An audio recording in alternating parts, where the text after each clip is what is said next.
Welcome to mister competitive for easy learning. మ్మ్, ఈరోజు మనం ఒక పర్ఫెక్ట్ డీప్ డైవ్ చేయబోతున్నాం. కాంపిటేటివ్ ఎగ్జామ్స్ ప్రిపేర్ అవుతున్న వాళ్ళకి ఈ సెషన్ చాలా క్రూషియల్. అవును, ఖచ్చితంగా.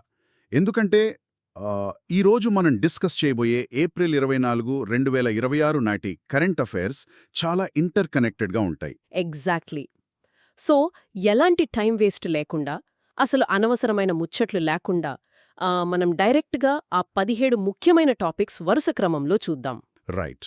నా అప్రోచ్ ఎలా ఉంటుందంటే ప్రతి అంశంలోని ఎగ్జామ్ పాయింట్స్, ఫ్యాక్ట్స్, అలాగే స్టాటిక్ జీకేని కవర్ చేస్తూ వాట్ అండ్ వై అంటే వాటి వెనక ఉన్న కనెక్షన్స్ కూడా వివరిస్తారు కదా. ఎగ్జాక్ట్లీ అండి. ప్రశాంతంగా ఒక్కొక్క డాట్ని కనెక్ట్ చేసుకుంటూ వెళ్దాం. పర్ఫెక్ట్. సో మన ఫస్ట్ టాపిక్ చూస్తే సౌత్ కొరియా ప్రెసిడెంట్ లీ జే మ్యూంగ్ ఇండియా పర్యటన గురించుంది. దాదాపు 8 ఏళ్లు గ్యాప్ తర్వాత ఆయన ఇక్కడికి రావడం వెనుక స్ట్రాటజిక్ ప్రాముఖ్యత ఏమిటి అంటారు? 8 ఏళ్ల గ్యాప్ అంటే అదొక భారీ జియోపాలిటికల్ షిఫ్ట్ అనే చెప్పొచ్చు. ప్రధాని మోదీతో జరిగిన ఈ సమావేశం ద్వారా మన ఇండియా కొరియా స్పెషల్ స్ట్రాటజిక్ పార్ట్నర్షిప్ని 2026-2030 వరకు అప్గ్రేడ్ చేశారు. ఓకే, అంటే కేవలం ఎగుమతులు దిగుమతులు మాత్రమే కాకుండా ఇంకేదైనా ఉందా ఇందులో? ఉంది. ఇందులో స్టాటిక్ జీకే పాయింట్ ఆఫ్ వ్యూలో చూస్తే సిఈపిఏ అంటే సేపా చర్చలు మళ్లీ తిరిగి ప్రారంభించారు. అలాగే ఇండస్ట్రియల్ కోఆపరేషన్ కమిటీ ఐసీసీని కూడా ఏర్పాటు చేశారు. రైట్, ఇండస్ట్రియల్ టైఅప్స్ అన్నమాట. అవును. అయితే ఇక్కడ ఎగ్జామ్కి మోస్ట్ ఇంపార్టెంట్ పాయింట్ ఏంటంటే ఆర్టిఫిషియల్ ఇంటెలిజెన్స్ కోసం క్రియేట్ చేసిన డిజిటల్ బ్రిడ్జ్. టెక్నాలజీ రంగంలో ఒక సెక్యూర్ కారిడార్ని వీళ్ళు ఫ్రేమ్ చేశారు. నెక్స్ట్ టాపిక్కి వెళ్దాం. షూర్. సో ఈ టెక్నాలజీని అంతా హ్యాండిల్ చేయడానికి మన దగ్గర స్కిల్డ్ వర్క్ ఫోర్స్ ఉండాలి కదా. ఎంసీఏ అంటే కార్పొరేట్ వ్యవహారాల మంత్రిత్వ శాఖ తీసుకొచ్చిన పిఐఎంఎస్ ఇంటర్న్షిప్ స్కీమ్ అర్హత విస్తరణ దీని గురించేనా? అవును. పిఎంఐఎస్ అంటే ప్రధానమంత్రి ఇంటర్న్షిప్ స్కీమ్ కదా.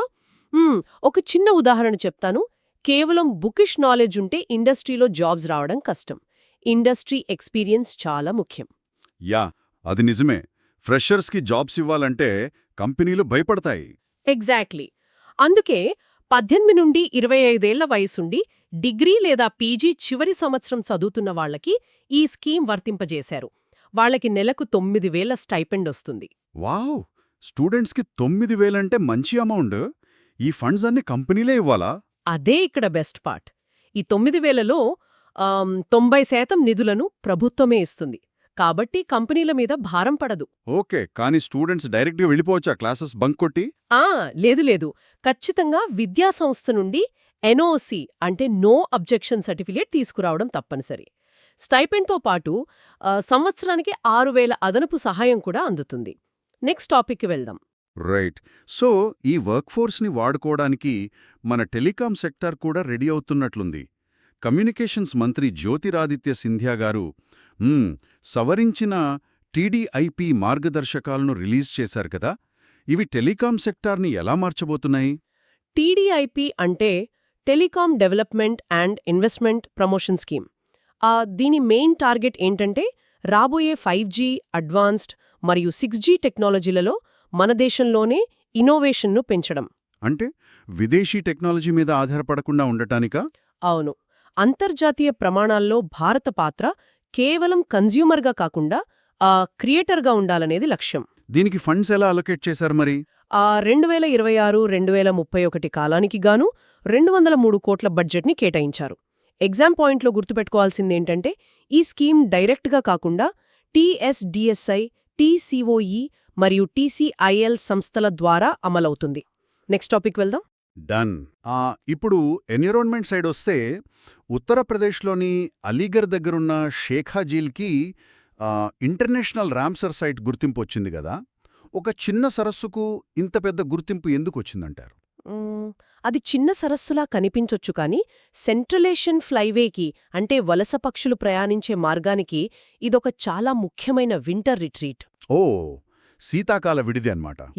మధ్యాసియా నుండి ఎన్నో వలస పక్షులు ఇక్కడికొస్తాయి. వాటిని కాపాడ్డానికి ఈ రామ్సర్ గుర్తింపు చాలా హెల్ప్ అవుతుంది. గ్రేట్. మన దేశంలో మొత్తం ఇలాంటి రామ్సర్ సైట్స్ నెంబర్ ఎంతుందో ఎగ్జామ్ పాయింట్ ఆఫ్ వ్యూలో చెప్తారా? ఖచ్చితంగా. ఈ కొత్త గుర్తింపుతో భారతదేశంలో మొత్తం రామ్సర్ సైట్ల సంఖ్య 99కి చేరింది. ర్యాంకింగ్స్ చూస్తే మొదటి స్థానంలో తమిళనాడు ఉంది 20 సైట్స్తో. ఓకే, సెకండ్ ప్లేస్లో ఉత్తరప్రదేశ్ ఉందా? అవును, సెకండ్ ప్లేస్లో యూపీ 12 సైట్స్తో ఉంది. నెక్స్ట్ టాపిక్కి వెళ్దాం. ఆ, మళ్ళీ ఇండస్ట్రీ అండ్ ఎనర్జీ వైపు వద్దాం. జమ్మూ కాశ్మీర్లోని సాంబా జిల్లాలో ఎవరిడీ కంపెనీ ఆల్కలీన్ బ్యాటరీ యూనిట్ని స్టార్ట్ చేసింది. మనకి బ్యాటరీ ఫ్యాక్టరీలు చాలా ఉన్నాయి కదా, దీని స్పెషాలిటీ ఏంటి?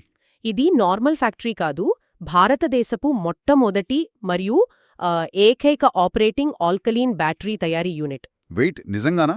మన దగ్గర అసలు ఆల్కలీన్ యూనిట్స్ లేవా? లేవండి. ఇప్పటిదాకా మనం ఈ ఆల్కలీన్ బ్యాటరీల కోసం చైనా మరియు ఆగ్నేయాసియా దేశాలపైనే ఆధారపడేవాళ్లం. ఇప్పుడు ఈ ఇంపోర్ట్ సబ్స్టిట్యూషన్ వల్ల ఆ డిపెండెన్సీ తగ్గుతుంది. ఓకే, సైన్స్ పాయింట్ ఆఫ్ వ్యూలో జింక్ కార్బన్ బ్యాటరీల కంటే ఆల్కలీన్ ఎందుకు బెటర్ అంటారు? సింపుల్. ఎనర్జీ డెన్సిటీ ఎక్కువ ఉంటుంది. జింక్ కార్బన్తో పోలిస్తే ఇవి ఎక్కువ పవర్ ఇస్తాయి, లాంగ్ లాస్టింగ్ కూడా. ఆధునిక ఎలక్ట్రానిక్స్కి ఇది చాలా అవసరం. నెక్స్ట్ టాపిక్కి వెళ్దాం. సో ఎనర్జీ స్టోరేజ్ నుండి వాటర్ స్టోరేజ్కి వద్దాం. న్యూఢిల్లీలో 9వ ఇండియా ఇంటర్నేషనల్ వాటర్ వీక్ జరిగింది కదా, ఈ ఈవెంట్లో మెయిన్ ఫోకస్ దేని మీద పెట్టారు? ఈ ఈవెంట్ని కేంద్ర జలశక్తి మంత్రి సిఆర్ పాటిల్ గారు ప్రారంభించారు.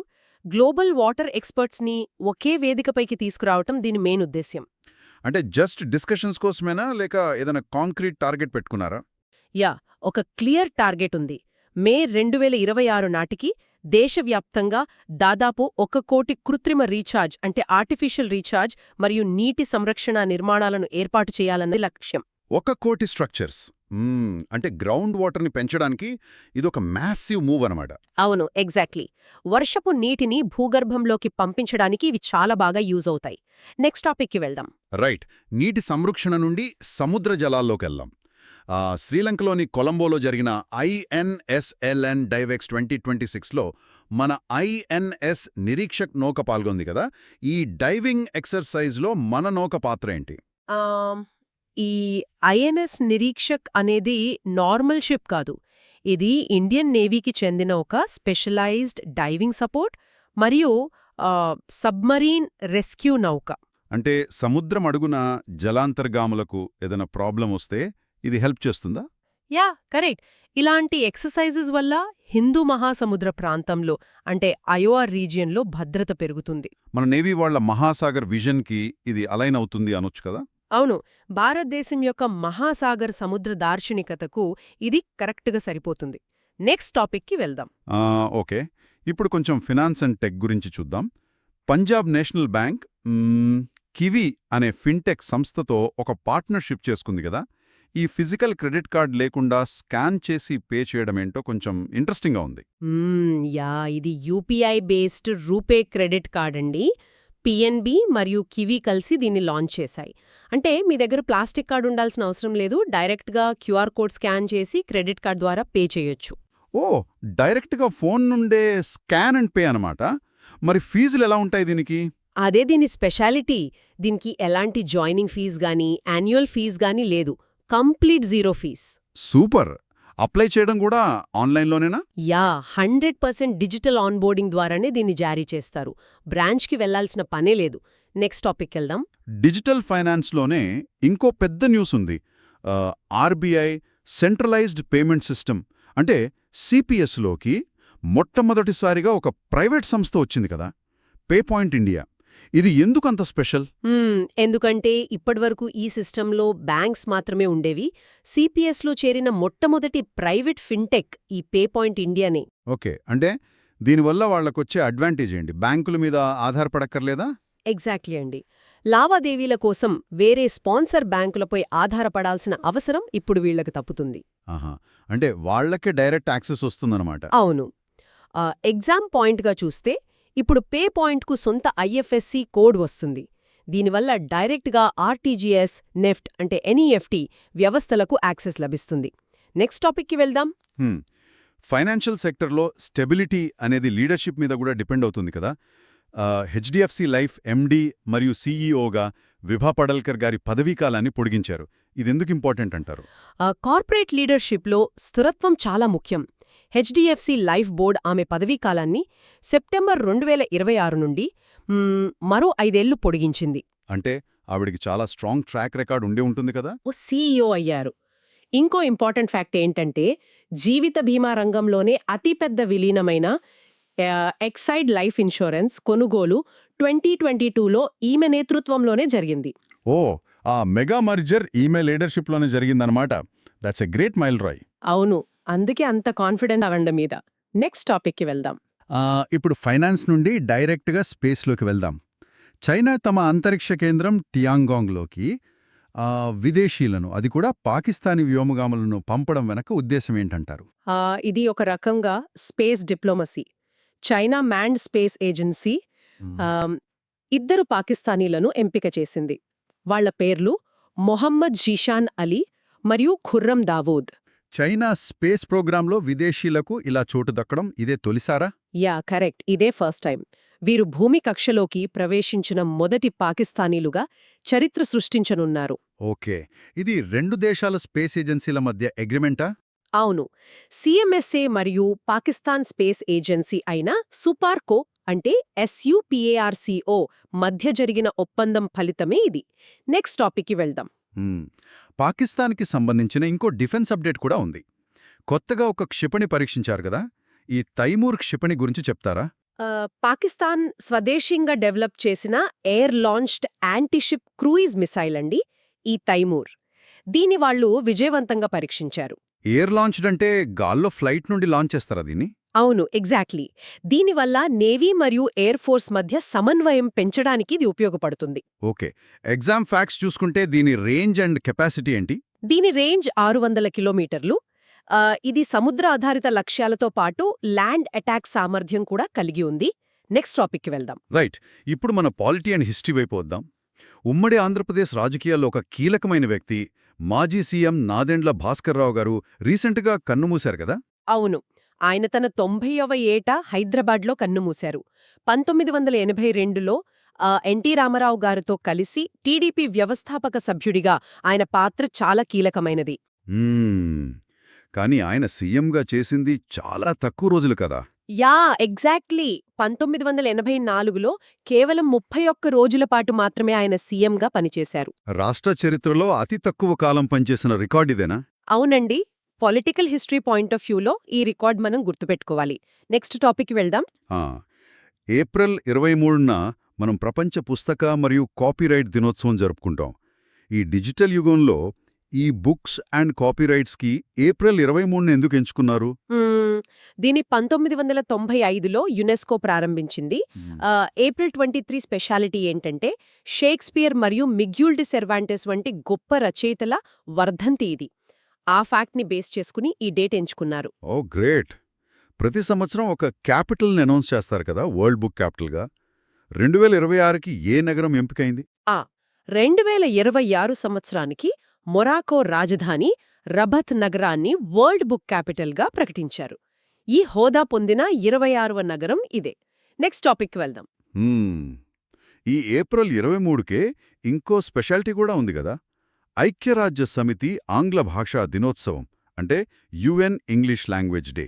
షేక్స్పియర్ కనెక్షన్ ఇక్కడ కూడా ఉందా? Yeah, exactly, same connection. April 23నే UN ఆంగ్ల భాషా దినోత్సవం జరుపుతోంది. దీనిని 2010లో ప్రారంభించారు. అంతర్జాతీయ కమ్యూనికేషన్లో ఇంగ్లీష్ పాత్రని ఇది హైలైట్ చేస్తోంది. ఓకే, కానీ UNలో ఇంగ్లీష్ ఒకటేనా అఫీషియల్ లాంగ్వేజ్? లేదు. ఎగ్జామ్ స్టూడెంట్స్కి ఇక్కడొక క్లారిటీ ఉండాలి. UNలో మొత్తం 6 అధికారిక భాషలు ఉన్నాయి. అవి Arabic, Chinese, English, French, Russian మరియు స్పానిష్. ఓకే, ఈ ప్రతి భాషకు ఒక ప్రత్యేక దినోత్సవం ఉంటుందన్నమాట? అవును, ప్రతి భాషకి డెడికేటెడ్గా ఒక డే ఉంటుంది. నెక్స్ట్ టాపిక్కి వెళ్దాం. ఇప్పుడు లా అండ్ జస్టిస్ గురించి చూద్దాం. ఏపీ హైకోర్టు కొత్త ప్రధాన న్యాయమూర్తిగా జస్టిస్ లీజా గిల్ గారు నియమితులయ్యారు. ఈ నియామకం ఒక చారిత్రాత్మకమైనదని ఎందుకంటారు? అవును, జస్టిస్ ధీరజ్ సింగ్ ఠాకూర్ స్థానంలో ఈమె నియమితులయ్యారు. ఇక్కడ హిస్టారికల్ పాయింట్ ఏంటంటే 2019లో హైకోర్టు విడిపోయిన తర్వాత ఏపీ హైకోర్టు సీజేగా పదవిని చేపట్టిన మొట్టమొదటి మహిళా ప్రధాన న్యాయమూర్తి ఈమెని. Wow, first women CJ. అది ఖచ్చితంగా గుర్తుపెట్టుకోవాల్సిన పాయింట్. పాలిటీ పరంగా ఈ నియామకం ఎవరు చేస్తారు? ఆర్టికల్ 217(1) ప్రకారం భారత రాష్ట్రపతి ఈ నియామకం చేస్తారు. న్యాయ వ్యవస్థలో మహిళల ప్రాతినిధ్యం పెరగడం అనేది నిజంగా చాలా గ్రేట్ డెవలప్మెంట్. నెక్స్ట్ టాపిక్కి వెళ్దాం. సో ఇక లాస్ట్ టాపిక్ వచ్చేసాం. హ్మ్. సివిల్ సర్వీసెస్ ప్రిపేర్ అయ్యే విద్యార్థుల కోసం మేఘాలయ ప్రభుత్వం లాంచ్ చేసిన సీఎం ఇన్స్పైర్ స్కీమ్ గురించి మాట్లాడుకుందాం. ఇదొక అద్భుతమైన ఇనిషియేటివ్ అండి. మేఘాలయ సీఎం కాన్రాడ్ సంగ్మా ఈ స్కీమ్ ప్రారంభించారు. ఆ రాష్ట్రం నుండి ఎక్కువ మంది ఐఏఎస్, ఐపీఎస్లుగా ఎంపికయ్యేలా ప్రోత్సహించడం దీని మెయిన్ లక్ష్యం. ఈ ఫైనాన్షియల్ సపోర్ట్ ఎలా ఇస్తారు వీళ్ళు? ఎవరైతే ప్రిలిమ్స్ క్వాలిఫై అవుతారో వాళ్ళకి 50,000 ఇస్తారు. ఆ తర్వాత మెయిన్స్ కూడా క్లియర్ చేస్తే మరో 1,00,000 ఇస్తారు. వావ్, మధ్యవర్తులు ఎవరూ లేకుండా నేరుగా ఇస్తారా? అవును. డీబీటీ అంటే డైరెక్ట్ బెనిఫిట్ ట్రాన్స్ఫర్ పద్ధతిలో నేరుగా విద్యార్థుల బ్యాంకు ఖాతాలోని డబ్బును జమ చేస్తారు. సో ప్రిపరేషన్కి ఫైనాన్షియల్గా పెద్ద హెల్ప్ అనమాట ఇది. సో ఇదండి ఈరోజు మన డీప్ డైవ్. ఒకసారి రిఫ్లెక్ట్ చేసుకుంటే అంతర్జాతీయ టెక్నాలజీ డిజిటల్ బ్రిడ్జ్ దగ్గర మొదలుపెట్టి వలస పక్షుల కోసం ర్యామ్సర్ సైట్స్, సముద్రం అడుగున జలాంతర్గామి ఆపరేషన్స్, ఇలా అన్ని టచ్ చేశాం. అవును. చూసారా, ఏప్రిల్ 24 నాటి కరెంట్ అఫైర్స్ అన్నీ ఒకదాంతో ఒకటి ఎంతలా కనెక్ట్ అయ్యున్నాయో. ఎగ్జాక్ట్లీ. అందుకే కాంపిటేటివ్ ఎగ్జామ్స్కి ప్రిపేర్ అయ్యేటప్పుడు ఇలా డాట్స్ కనెక్ట్ చేసుకోవడం అలవాటు చేసుకోవాలి. ఒక మిస్సైల్ గురించి చదువుతూనే దాని వెనుకున్న సైన్స్, పాలిటీ అన్నీ లింక్ చేయాలి. కరెక్ట్గా చెప్పారు. ఇలా చదివితేనే ఎగ్జామ్లో ఎలాంటి ట్విస్టెడ్ క్వశ్చన్ ఇచ్చినా ఈజీగా ఆన్సర్ చేయగలుగుతారు. రైట్. అంటే ఒకవైపు మనం 6G టెక్నాలజీ వైపు పరుగులు పెడుతున్నాం, మరొకవైపు సెంట్రల్ ఏషియన్ ఫ్లైవే లాంటి న్యాచురల్ ఎకాలజీని కాపాడుకోవాల్సిన బాధ్యత కూడా మన మీద ఉంది కదా. ఆ బ్యాలెన్స్ని అర్థం చేసుకోవడమే అసలైన నాలెడ్జ్. మరో డీప్ డైవ్ సెషన్లో ఇలాంటి మరిన్ని కనెక్టెడ్ డాట్స్తో మళ్ళీ కలుద్దాం. Keep learning, keep connecting the dots.